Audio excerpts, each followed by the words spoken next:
நம்முடைய பாஜக மூத்த தலைவர் தமிழிசை இணைந்திருக்கிறார், அவரிடம் பேசலாம். வணக்கம் திருமிகு தமிழிசை. வணக்கம்.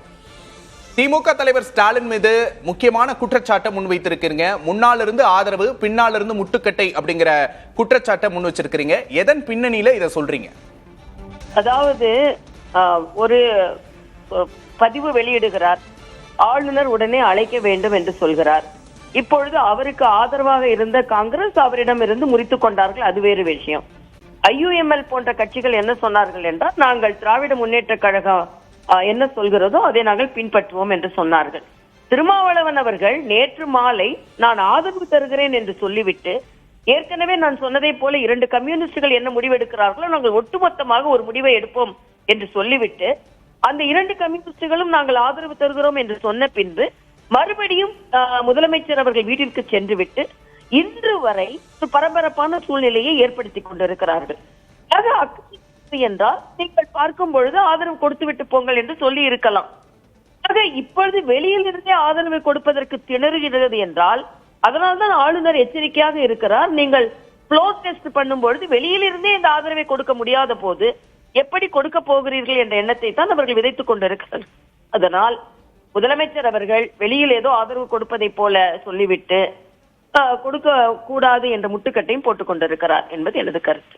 ஆளுநரோட செயல்பாடும் இங்க விமர்சனத்துக்கு உள்ளாயிருக்கு. தனிப்பெரும் கட்சியை ஆளுநர் அழைப்பது தானே முறை அப்படிங்கிற கேள்வி எழுப்பப்படுது.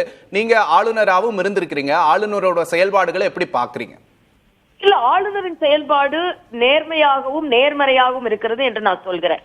முதலில் ஒரு கருத்து, ஒரு கட்சியிடம் இருந்து கூட்டணி ஆட்சி என்று சொல்லாமல் தனிப்பெரும் கட்சி என்று, நாங்கள் தான் தனிப்பெரும் கட்சி என்று முதலில் விஜய் அவர்கள் சென்றிருந்தால் ஆளுநர் அழைத்திருப்பார். ஒரு கட்சியை சேர்த்துவிட்டு நாங்கள் கூட்டணி ஆட்சி என்று சொல்லிவிட்டு அதில் எண்ணிக்கை இல்லாமல் குறைபாடோட எண்ணிக்கையோடு சென்றால் மற்ற கூட்டணி கட்சிகளை கூட்டி வாருங்கள் என்று தான் சொல்வார்கள். ஆக நான் ஏற்கனவே சொன்னதை போல இவ்வளவு வாங்கினாமா பாஸ் அப்படின்னு சொல்லிட்டு, இல்ல பாஸுக்கு இன்னும் 2-3 மார்க் தான் இருக்கு, எனக்கு பாஸ் போடுங்க என்று சொல்வது சரியல்ல. இன்னொன்று, ஆளுநரின் கடமை என்ன என்றால் ஒரு நிச்சயமற்ற தன்மை ஏற்படுத்திவிடக் கூடாது என்பதுதான். விளையாட்டா நீங்க செய்து பாருங்க அப்படின்னு சொல்ல முடியாது. ஏனென்றால் ஆளுநர் 2-3 முறை வாய்ப்பை கொடுத்து விட்டார். அது சட்டமன்றத்துக்கு வெளியேயே உங்களால் எண்ணிக்கை நிரூபிக்க முடியவில்லை என்றால் சட்டமன்றத்திற்குள்ளே எப்படி நிரூபிப்பார்கள் என்ற சந்தேகம் ஆளுநருக்கு வருவது இயற்கை, அதுதான் சரி. அதனால் ஆளுநர் எண்ணிக்கையை கேட்பதில் எந்த தவறும் இல்லை. எல்லோரும் பொம்மை போன்ற நீதிமன்ற வழக்குகளை சொல்கிறார்கள். எல்லா நீதிமன்ற வழக்குகளிலும் ஒட்டுமொத்த தீர்வு என்ன என்றால் முழுமையான எண்ணிக்கையோடு வந்தால் அவர்கள் ஆட்சி அமைக்க முடியும் என்பதுதான். ஒரே ஒரு கேள்வி கேட்கிறேன், ஒருவேளை பாரதிய ஜனதா கட்சி ஆதரவான கட்சி ஆட்சிக்கு வந்து குறைபாடோடு எண்ணிக்கையில் அவர்கள் ஆட்சி அமைக்க கூப்பிட்டிருந்தார்கள் என்றால் இவர்கள் ஒப்புக்கொள்வார்களா? ஆக ஆளுநர்கள் என்றால் அரசியலுக்காக அவர்கள் செயல்படவில்லை, அரசியலமைப்பு சட்டத்திற்காக செயல்படுகிறார்கள் என்பதுதான் உண்மை. ஆளுநர் அரசியலமைப்பு சட்டத்துக்காக செயல்படுகிறார் அப்படிங்கிறீங்க. இன்னொரு கோணமும் முன்வைக்கப்படுது, திமுகவும் அதிமுகவும் இணைந்து ஆட்சியை தீர்மானிக்க போறதாகவும் இதுக்கு பின்னாடி பாஜக இருக்கு அப்படிங்கிற ஒரு குற்றச்சாட்டும் சொல்லப்படுது. இதை எப்படி பாக்குறீங்க? இது ஒரு யூகத்தின் அடிப்படையில். நான் இப்ப கூட மரியாதைக்குரிய பேபி அவர்களின் நான் செய்தியாளர் சந்திப்பை நான் பார்த்தேன். இதுல என்ன என்றால் எதிர்கட்சிகளுக்கெல்லாம் ஒரு தவறான எண்ணம் என்ன, ஒரு நெரேட்டிவை செட் பண்றாங்க பாரதிய ஜனதா கட்சிக்கு எதிராக. அப்புறம் அதை உண்மை என்பதை போல எடுத்து செல்கிறார்கள். இது மிக மிக தவறு. அதனால்தான் இதற்கு நான் ஒரு பதிலை போட்டேன். அதனால இவர்கள் சொல்வதில் எந்தவித, இதெல்லாம் யூகங்களின் அடிப்படையில். அது அப்படி பார்த்தா அந்தந்த கட்சிகள்ட்ட தான் நீங்க கேட்கணும். இதுக்கு எல்லாவற்றிலும் பாரதிய ஜனதா கட்சி பின்னாளில் இருக்கிறது என்பது ஒத்துக்கொள்ள முடியாத ஒன்று என்பதைத்தான் நான் தெளிவுபடுத்துகிறேன். வழக்கமாக ஃப்ளோர் டெஸ்டுக்கு ஆளுநர் அனுமதிப்பாங்க. இங்க அதற்கு முன்னாடியே ஆளுநர் அந்த நம்பர்ஸை கேட்கிறது சரியா? அதைத்தான் நான் ஏற்கனவே சொன்னேன். ஃப்ளோர் டெஸ்டுக்கு ஒரு கட்சியோட ஆதரவு இல்லாமல் ஒட்டுமொத்தமா நாங்க தான் தனிப்பெரும் கட்சி என்று சொல்லி இருந்தால் ஆளுநர் அழைத்திருக்கலாம். ஆனா ஒரு கட்சியை கூப்பிட்டு குறைபாடோடு ஒரு 5 எண்ணிக்கை எங்கிட்ட இருக்கு அப்படின்னு சொன்னா ஆளுநர் என்ன கேட்பார்? கூட்டணி என்று வருகிறீர்கள், ஒரு கட்சி கூட்டணியை அமைத்து இருக்கிறீர்கள், அப்ப மற்ற கட்சி கூட்டணியை அமைத்து 118 எங்கிட்ட கூட்டிட்டு வாங்கன்னு சொல்லுவார். ஆக நாம கொண்டு போன எண்ணிக்கையில தவறு இருந்து விட்டு ஆளுநர் மீது குறை சொல்வது தவறு இல்லை. இன்னொன்று, ஆளுநர் நிலையான தன்மையை தான் எதிர்பார்ப்பார்.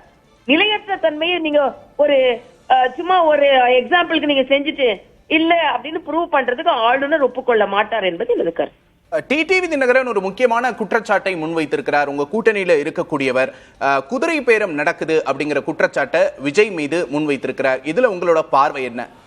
இல்ல, இது உண்மைதானே. குதிரை பேரமும் நடக்குது, பேரமும் நடந்து கொண்டிருக்கிறது. ஏற்கனவே 2 கம்யூனிஸ்டுகளோடு கூட இருப்பேன்னு சொன்ன திருமாவளவன் ஏன் இவ்வளவு நேரம் எடுத்துக்கொள்கிறார்? அது ஒன்று. இன்னொன்று, குதிரை பேரம் நடக்கவில்லை என்றால் இன்று விஜய் கட்சியிடம் இருந்து தெளிவான ஒரு விளக்கம் வரலையே. நீங்க இன்னொன்னு நான் கேட்கிறேன், கம்யூனிஸ்ட் கட்சிக்கு ஆதரவு வேணும்னா நீங்க கம்யூனிஸ்ட் அலுவலகத்தை தொடர்பு கொள்கிறீங்க. காங்கிரஸ் கட்சியின் ஆதரவு வேணா காங்கிரஸ் அலுவலகத்தை தொடர்பு கொள்கிறீங்க. அப்போ நீங்க தினகரன் அவர்களின் ஆதரவு வேண்டும் என்றால் தினகரன் அவர்களுக்கு தானே தொடர்பு கொண்டிருக்க வேண்டும். நீங்க தனிப்பட்ட எம்எல்ஏவை கூப்பிட்டு நாங்க கையெழுத்து வாங்கினோம் என்று சொன்னால் அதை எப்படி ஏற்றுக்கொள்வது?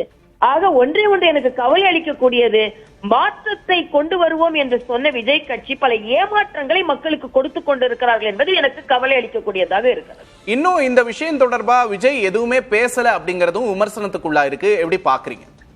இல்ல, விஜய் எதுவும் பேசலன்னா இந்த நிகழ்ச்சி பரவாயில்ல. நான் இப்போ ஒரு ட்வீட் ஒண்ணு போட்டிருக்கேன். எனக்கு கவலை அளிக்கக்கூடிய இன்னொன்று என்னென்றால், அரசியல் சூழ்நிலையை விட உணர்ச்சி பூர்வமாக அவர்கள் தொண்டர்கள் எடுக்கும் ஒரு எண்ணம், ஒரு முடிவு எனக்கு வருத்தம் அளிக்கக்கூடியதாக இருக்கிறது.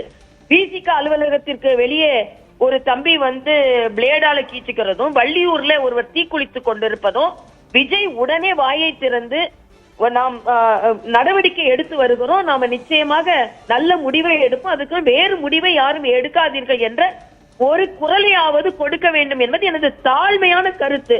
இல்லை என்றால் உணர்ச்சி பூர்வமாக பலர் உயிரை மாய்த்துக் கொள்ளும் அளவிற்கு நிலைமை சென்றுவிடக் கூடாது என்பதில் எனக்கு கவலையாக இருக்கிறது என்பதை நான் தெரிவித்துக் கொள்கிறேன். நன்றி திருமிகு தமிழிசை, உங்களோட கருத்து பகிர்வுக்கு நன்றி.